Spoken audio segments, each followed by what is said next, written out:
2023년 온실가스 배출량이 역대 최고치를 경신했다고 합니다. 그 외의 연도에서 온실가스 배출량은 꾸준히 증가했습니다.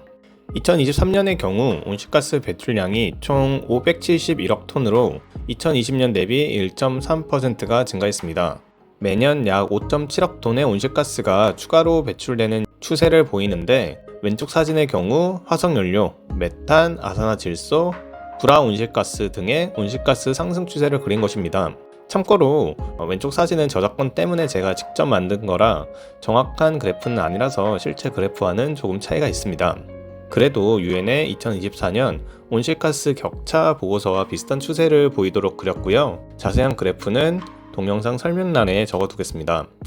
화석연료의 경우 2023년 온실가스 배출량의 전체 68%로 3분의 2를 차지하고 있고요. 메탄, 아산화질소, 불화가스를 모두 더한 비중은 약 25%입니다. 이 세 기체는 이산화탄소보다 양 자체는 적지만 온실효과를 더 강하게 발생시키기 때문에 꼭 배출량을 줄여야 하는 온실가스입니다. 참고로 화석연료는 에너지 부문에서 많은 탄소를 배출하는데, 석탄, 석유, 천연가스 연소에서 배출이 많이 되고, 그 외에 금속, 시멘트처럼 산업 공정에서 많은 탄소가 배출된다고 합니다. 나머지 7% 정도는 산림 벌채, 농업, 축산업 등 기타 토지 이용에서 배출된다고 합니다. 사실 토지 사용을 통한 탄소 배출은 산업화 이전부터 있어 왔고, 탄소를 흡수하는 역할도 하기 때문에 정확한 통계를 내기는 어렵다고 합니다. 요즘 트렌드라고 생각되는 태양광, 풍력 발전과 같은 재생에너지로 전기 생산량이 매년 증가하는 추세를 그리고 있는데, 아직까진 화석연료를 대체할 만큼 빠르게 증가하는 것처럼 보이지는 않습니다. 온실가스는 매년 조금씩 상승하는 주기고, 화석연료가 상승하는 것만큼 온실가스가 상승하는 추세를 보입니다. 메탄, 아산화질소도 상승 중이긴 하지만 석탄, 석유, 천연가스의 배출량보단 그 속도가 낮은 걸 확인할 수 있습니다. 랜드 유즈 체인지 포레스트리의 경우 토지와 관련된 부문을 의미합니다. 산림 벌채나 농업, 축산업 등 기타 인간의 토지 이용 부분에서 온실가스가 배출됩니다.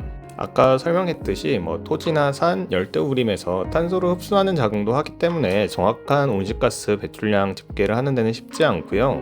2023년에 571억 톤의 온실가스가 배출되었는데, 그중 4분의 1인 26%가 에너지를 생산하는 데 배출되었다고 합니다. 대략 151억 톤의 온실가스가 에너지를 생산하는 데 배출됐고요. 참고로 1기가톤은 화면에 적어놓은 것처럼 1000메가톤과 같은 양이고, 이는 10억 톤이라고 합니다. 즉 57기가톤은 571억 톤을 의미하는 것입니다. 전체 26%를 차지하는 151억 톤의 온실가스가 전력 부문에서 발생했고, 운송 부분에서 84억 톤으로 15%, 산업 부분과 농업 부분에서 11%로 약 65억 톤의 온실가스가 발생했다고 합니다. 표 밑부분을 보면 580억 톤으로 적혀 있는데, 이건 제가 계산할 때 반올림하면서 수치가 조금 달라진 것입니다. 실제로 571억 톤의 온실가스가 2023년에 배출되었다고 생각하면 될 것 같습니다. 각 나라마다 온실가스 배출량도 계산되어 있는데, 이 표를 보시면 중국이 16기가톤, 160억 톤의 온실가스를 배출하고 있습니다. 2023년 전체 배출량의 30%를 차지할 정도로 엄청난 배출량 비중을 차지하고 있고요.